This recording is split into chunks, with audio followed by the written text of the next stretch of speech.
मित्रांनो नमस्कार. स्वागत आहे सगळ्यांचं शिवराज सर ITI यूट्यूब चॅनलमध्ये. ITI ॲडमिशनमध्ये तिसरी राऊंड लिस्ट लागलेली आहे. म्हणजे थर्ड राऊंड जो होता त्याची लिस्ट आज डिस्प्ले झालेली आहे. तर थर्ड राऊंडचा कटअपसुद्धा या व्हिडिओमध्ये बघणार आहोत आणि थर्ड राऊंड लिस्टमध्ये कधीपासून ॲडमिशन घ्यायचं आहे हे सुद्धा यामध्ये बघणार आहोत. आता ज्यांना या लिस्टमध्ये सुद्धा एखादीसुद्धा ट्रेड मिळालं नाही त्यांनी काय करायचं आहे ते सुद्धा डिटेलमध्ये सांगणार आहे.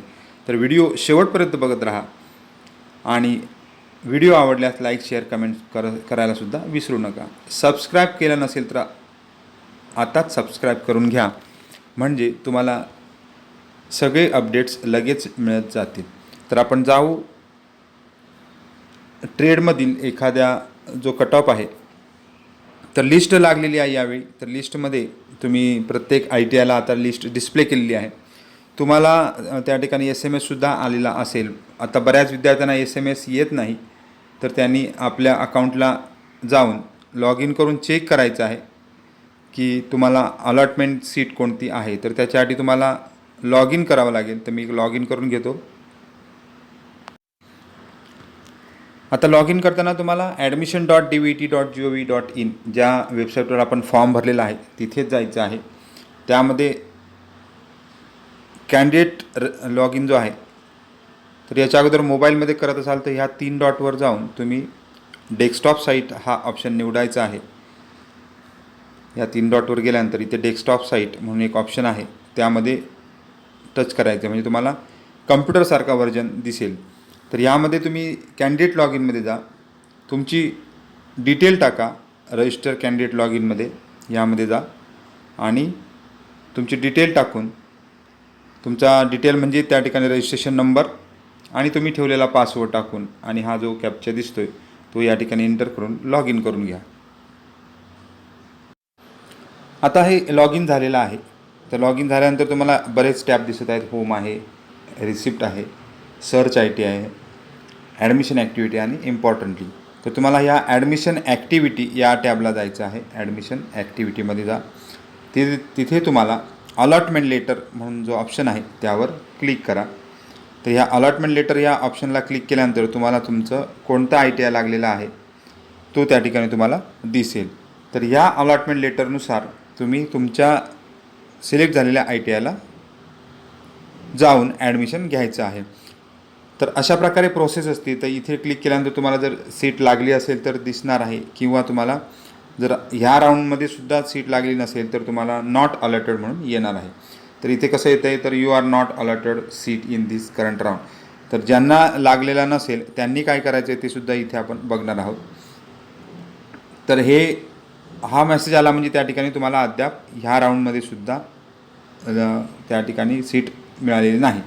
मग तुम्ही काय करायचं, ऑप्शन्स जे आहेत ते चेंज करायचे आहेत. ऑप्शन चेंज करणं म्हणजे त्या ठिकाणी आजपासूनच सुरू झालेलं आहे. तर ऑप्शन फॉर्म भरण्यासाठी तुम्हाला पुढच्या राऊंडसाठी म्हणजे चौथा जो राऊंड आहे त्यासाठी तुम्हाला ऑप्शन फॉर्म भरता येणार आहे.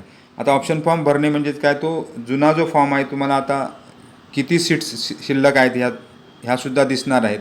तर त्याच्यासाठी व्हेकंट सीट रिपोर्टमध्ये सुरुवातीला जा. तर हे कधी जायचं आहे, तर व्हेकंट सीट रिपोर्ट या ॲडमिशन राऊंडनंतर एकदा बघायचं आहे, म्हणजे तुम्हाला कोणत्या ITIला किती जागा शिल्लक आहेत त्या दिसतील. तर त्या जागा बघितल्यानंतर तुम्हाला ऑप्शन फॉर्म भरायचा आहे. मग सबमिट ऑप्शन या टॅबवर जा आणि प्रिफरन्स तुमचे ऑप्शन चेंज करून घ्या. म्हणजे सुरुवातीला काय करायचं, ITI वाईज आपल्याला चेक करून घ्यायचं आहे किती जागा कोणत्या ट्रेडला शिल्लक आहेत, आणि त्या शिल्लक असलेल्या जागा बघितल्यानंतर ऑप्शन फॉर्म त्या ITIला त्या ठिकाणी म्हणजे ऑनलाईन तुम्ही सबमिट करायचं आहे. ITI भरपूर सिलेक्ट करा म्हणजे तुम्हाला या पुढच्या राऊंडमध्ये ट्रेड मिळण्याची शक्यता दाट आहे. आता मेरिट आपण एकदा बघू. म्हणजे आता ह्या एका ITIला समजा लिस्ट बाहेर लागलेल्या आहेत, तर त्या ITIनुसार आपल्याला मेरिट समजेल की तुम्ही आता प्रत्येक ITIला जवळच्या जे तुमचे सिलेक्टेड ITI होते तिथे जाऊन भेट दिल्यानंतर तुमच्या लक्षात येईल की थर्ड लिस्ट आता लावलेली आहे. तर त्यामध्ये इथे तुम्हाला मेरिट दिसेल कास्ट वाईज. तर इथे पहिला आता हे वायरमॅन ट्रेड आहे. एकूण जागा 8 शिल्लक होत्या आणि 8 जागा इथे या ठिकाणी टाकलेल्या आहेत. तर ओपन EWSचा 70%चा पहिला आहे विद्यार्थी, तर तो औरंगाबाद या विभागात. आता हे आउट ऑफ डिस्ट्रिक्टसुद्धा आहे, ते मेरिट या ठिकाणी वाढतं. मी प्रत्येक व्हिडिओत म्हटलं की आउट ऑफ डिस्ट्रिक्ट सुरुवातीला मेरिट वाढतं. आता 4थ्या राऊंडनंतर अजून मेरिट वाढणार आहे. नंतर ओपन कास्टचा आहे 58% आहे. ओपन कास्ट दुसरा 56% आहे. त्यानंतर ओपन कास्ट 55% आहे. म्हणजे ओपनचा जवळजवळ इथे 55%ला इथे वायरमन ट्रेड क्लोज झाला असं म्हणू. आणि स्टार्टिंग आहे 70%. SC कॅन्डिडेट 53%पासून 38%पर्यंत खाली आलेला आहे. म्हणजे 53% हा SC कॅन्डिडेट असेल तर तो त्या ठिकाणी सिलेक्ट झालेला आहे. आता हे ऑप्शन फॉर्म भरण्यावर खूप महत्त्वाचं असतं तुमचं सिलेक्शन. त्यामुळे प्रत्येक वेळी म्हणतो की ऑप्शन फॉर्म भरताना व्यवस्थितरित्या भरा.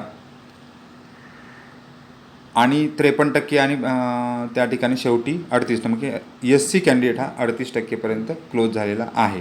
तर हा एक वायरमॅन ट्रेड होता. दुसरा आपण ट्रेड बघू या ठिकाणी. तसे बरेच ट्रेड त्या ठिकाणी आहेत.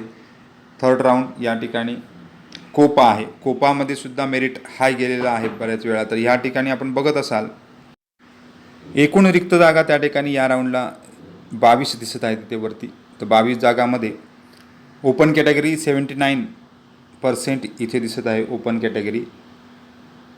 तर हा आउट ऑफ डिस्ट्रिक्ट म्हणजे मुंबईपासून ठाणे म्हणजे आउट ऑफ डिस्ट्रिक्ट 79ला या ठिकाणी ओपन झालेला आहे ओपन कॅटेगरीचा. त्यानंतर SC 68 म्हणजे SC हा ST 68 आणि SCसुद्धा 68%ला क्लोज झालेला दिसतो, ओपन झालेला दिसतो आहे. आणि शेवटी आपण जाऊ शेवटचे जे ट्रेड्स आहेत. हा सगळे ओपन SC इथे आपल्याला दिसत आहेत. तर 54%ला आहे. आणि शेवटचा ओपन जर बघाल 51%पर्यंत आलेला दिसतो आहे. आणि 37% या ठिकाणी शेवटचं आहे. फिमेल आहे ते सुद्धा या ठिकाणी तुम्हाला दिसत आहेत. त्यानंतर आहे SC 39%ला आलेला आहे आणि ओपन 51%ला आलेला दिसत आहे. तर अशा प्रकारे मेरिट बरंच अप टू डाऊनसुद्धा झालेलं दिसतं आहे. आता नेक्स्ट ट्रेड आपण बघू motor mechanic vehicle MMV. Third राऊंडमध्ये या ठिकाणी तिसरा राऊंड आणि मोटर मेकॅनिक व्हेकल हा ट्रेड दिसतो आहे. तर हे इथेसुद्धा मेरिट तुम्हाला वर खाली झालेलं दिसतं. म्हणजे बऱ्याच विद्यार्थ्यांना कास्ट कॅटेगरी वाईज मेरिटची या ठिकाणी कट ऑफ दिसते आहे. तर OBC आहे पहिला 67%, नंतर ओपन आहे 63%, SC 49%पर्यंत या ठिकाणी ओपन झालेला आहे आणि ST 43% या ठिकाणी ओपन आणि क्लोज झालं. म्हणजे STची कॅटेगरी 43% सुद्धा आलेली आहे. म्हणजे कॅटेगरी वाईज हा शेवटचा राऊंड जवळजवळ म्हणजे नंतरचे राऊंड सगळे ओपन होतात. त्यामुळे अजून हाय मेरिट होण्याची शक्यता आहे. त्याच्या पुढचा आपण ट्रेड बघणार आहोत.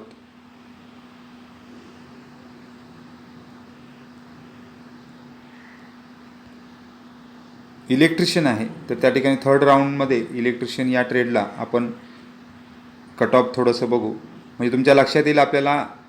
आता इथे जागा इलेक्ट्रिशियनच्या 14 शिल्लक होत्या. वरती सीट दिसत आहेत 14. तर ओपन कॅटेगरीचा आहे पहिला त्या ठिकाणी 65%. SC कॅटेगरी या ठिकाणी 64% इलेक्ट्रिशियनसाठी. त्यानंतर दुसरी कॅटेगरी ST कॅटेगरी 60%पर्यंत आलेला आहे. NT 60 आहे 60%. ओपन EWS असल्यामुळे 53%ला सुद्धा जागा मिळाली. आणि SC कॅटेगरी शेवटी क्लोज झाला या ठिकाणी 41%ला इथे क्लोज झालेला आहे. म्हणजे SC जर कॅटेगरी असेल तर 41%पर्यंत आलेला आहे आणि ओपन EWS 53%. तर अशा प्रकारे कट ऑफ बराच खालीवर झालेला दिसतोय तुम्हाला. त्यानंतर आपण अजून एक मेरिट बघू. या ठिकाणी आहे डिझेल मेकॅनिक जो ट्रेड आहे. म्हणजे तुमच्या लक्षात येईल की मेरिट साधारण हाय मेरिटसुद्धा आहे आणि लो मेरिटसुद्धा त्या ठिकाणी कास्ट कॅटेगरीचा फॅसिलिटीमुळे मिळालेलं आहे. ओपन 62% आहे, SC 48% आणि SC 46%ला इथे क्लोज आणि ओपन झाला, म्हणजे कट ऑफ इथे 46पर्यंत खाली आलेला आहे. कॅटेगरी वाईज आता हे अजूनही 90-10 ही फॅसिलिटी असल्या, म्हणजे 90% विद्यार्थी हे डिस्ट्रिक्टमधलेच असतात आणि 10% विद्यार्थी आउट ऑफ डिस्ट्रिक्ट असतात. त्यामुळे मेरिट वरचं जर दिसते तुम्हाला आउट ऑफ डिस्ट्रिक्ट असू शकतं आणि खालचं मेरिट हे त्याच डिस्ट्रिक्टमधलं असू शकतं. होम डिस्ट्रिक्टसुद्धा बऱ्याच ठिकाणी म्हटलेलं आहे, म्हणजे होम डिस्ट्रिक्टचे विद्यार्थी लो मेरिटचे सुद्धा त्या ठिकाणी सिलेक्ट झाले आहे. म्हणून त्या ठिकाणी बऱ्याच व्हिडिओमध्ये मी म्हटलेलं आहे की तुम्ही सुरुवातीला होम डिस्ट्रिक्ट म्हणजे स्वतःच्या तालुक्यामध्ये प्रयत्न करा, ITI तुम्हाला 100% मिळेल. नंतर अजून एक आपण ट्रेड बघू, फिटर आहे. फिटर ट्रेडला तुम्हाला मेरिट कुठपर्यंत गेलं आहे बघू, अप आणि डाऊन, म्हणजे कट ऑफ तुमच्या लक्षात येईल. SC कॅटेगरी 76% या ठिकाणी दिसत आहे फिटर. OBC कॅटेगरी 73% दिसत आहे. आता या लिस्ट प्रत्येक ITIला बाहेर लावलेल्या आहे, तुम्ही जाऊन बघूसुद्धा शकता. आता एक माझ्याकडे उपलब्ध झाली ती मी तुम्हाला शेअर करत आहे, म्हणजे तुमच्या लक्षात येईल किती कुठपर्यंत आपलं मेरिट खाली लो गेलेलं आणि अप मेरिट किती आहे, म्हणजे आपल्याला तुमच्या पर्सेंटेजनुसार तुम्हाला लक्षात येईल की आपलं मेरिट कुठपर्यंत जाऊ शकतं. आता ह्या 14 जागा इथे ओपन मेरिटला 52%ला संपलेल्या आहेत. तर अजून खाली आहे 52% आहे. SC 51% आणि ST 51% आणि SBC 46%पर्यंत खाली आलेला आहे. SBC कॅटेगरीचा विद्यार्थी इथे 46%, ST कॅटेगरी असेल तर 51%ला आलेला आहे. म्हणजे कॅटेगरीनुसार या ठिकाणी पहिला, दुसरा आणि तिसरा राऊंड या ठिकाणी मिळू शकतो. तर अशा प्रकारे तुम्ही जर ॲडमिशन घेतलं नसेल तर ज्या ठिकाणी ॲडमिशन घेऊन टाका, कारण अजून खाली मेरिट येण्याची शक्यता आता दाट आहे. कारण चौथ्या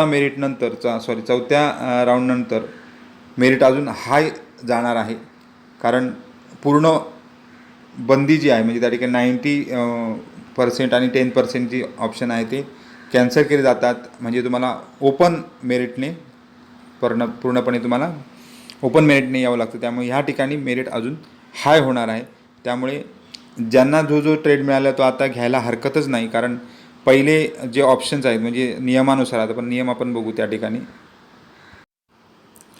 तर ह्यामध्ये नियम म्हणजे हा जो नोटिफिकेशन तुम्हाला वेबसाईटवर येतं त्याच्यावर नियम दिलेले आहेत. तर त्यामध्ये पहिल्या 5 ऑप्शनपैकी जर तुम्हाला ह्या फेरीमध्ये मिळालेला असेल तर तो तुम्हाला घ्यावाच लागेल, अन्यथा तुम्ही त्या राऊंडपासून बाद होता.